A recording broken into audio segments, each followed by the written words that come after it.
Albert Einstein एक ऐसा इंसान था जिसने 20वीं सदी में ही फिजिकोलॉजी की दुनिया को बहुत आगे तक ले जा चुका था। दोस्तों, आपने स्कूल में या कहीं से भी एल्बर्ट आइंस्टाइन का नाम कभी ना कभी तो सुना ही होगा। क्यों आज भी एल्बर्ट आइंस्टाइन को दुनिया याद रखती है? अगर आप नहीं जानते तो हम आपको ले चलेंगे एल्बर्ट आइंस्टाइन की शुरुआती दौर से लेकर उनके सक्सेसफुल करियर तक। ड्रॉप टीवी की अनोखी दुनिया में खुशामदीद। नाजरीन, आइंस्टाइन की पैदाइश 14 मार्च 1879 को उल्म नामी एक छोटी सी बस्ती से थी। इनकी पैदाइश गरीब घराने से थी और ये यहूदी परिवार से ताल्लुक रखते थे।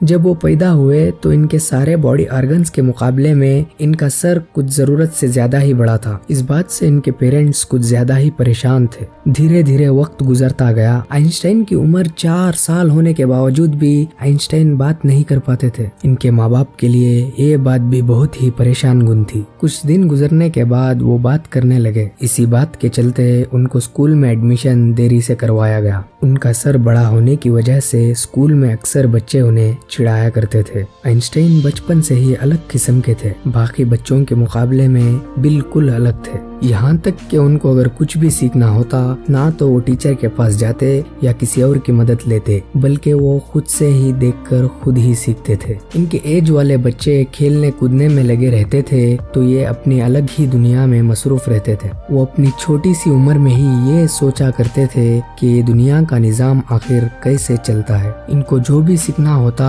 तो सेल्फ एजुकेशन के जरिए खुद ही से सीख कर मेहनत करते जाते। इस वजह से इनको स्कूल में ज्यादा मन नहीं लगता था। वो जब 10 साल के थे तो इनके पिता हरमन आइंस्टाइन ने इन्हें एक कंपास देते हैं। वो हर दिन उस कंपास को गौर से देखते रहते हैं और सोचते हैं कि हर बार इस कंपास का डायरेक्शन कैसे एक ही दिशा में शो करता रहता है। ऐसे ही सोच के चलते आइंस्टाइन को फिजिक्स और साइंस में और भी दिलचस्पी लगने लगती है। आइंस्टाइन जब 12 साल की उम्र में पहुंचे तो उन्होंने खुद ही से ज्योमेट्री सीख लिया था। जब उनकी उम्र 14 साल की थी तब भी उनको बात करने में थोड़ी हिचकिचाहट महसूस होती थी। अगर वो किसी को कुछ कहना चाहते थे तो पहले अपने अंदर उसको दोहराते फिर जाकर कह पाते थे। जब इनकी उम्र 15 साल की हुई तो इन्होंने स्कूल क्विट कर दिया था। कहीं इनके करियर बर्बाद ना हो जाए, इस बात को लेकर उनके माँ बाप बहुत ही परेशान थे। बाकी सारे सब्जेक्ट के मुकाबले में मैथ्स और साइंस में इनको ज्यादा दिलचस्पी थी। स्कूल क्विट करने के बाद भी आइंस्टाइन को कुछ नया सीखने की ख्वाहिश बिल्कुल कम नहीं हुई।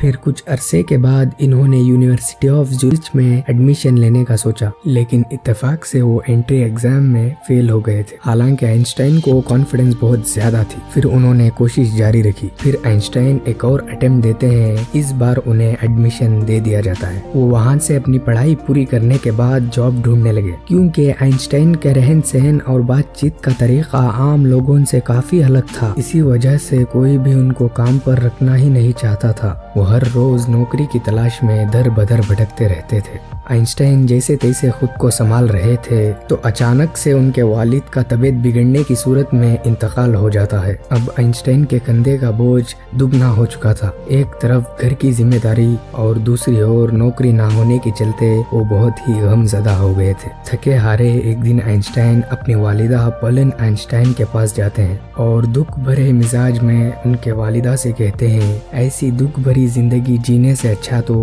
काश कि मैं इस दुनिया में पैदा ही हुआ होता। इतना कहकर वो वहाँ से चले जाते हैं। कुछ दिन गुजरने के बाद उनके एक फ्रेंड के पापा के ओर से एक स्विस पेटेंट ऑफिस में इनको एज ए क्लर्क नौकरी पर रख लिया जाता है। वहाँ पर वो हर रोज 3 घंटे जॉब करते। उसके बाद वो अपने फ्री टाइम में अपनी स्टडी पर फोकस करते। वो हर रोज अपनी फ्री टाइम को कुछ न कुछ थियरीज सॉल्व करने में लगा देते थे।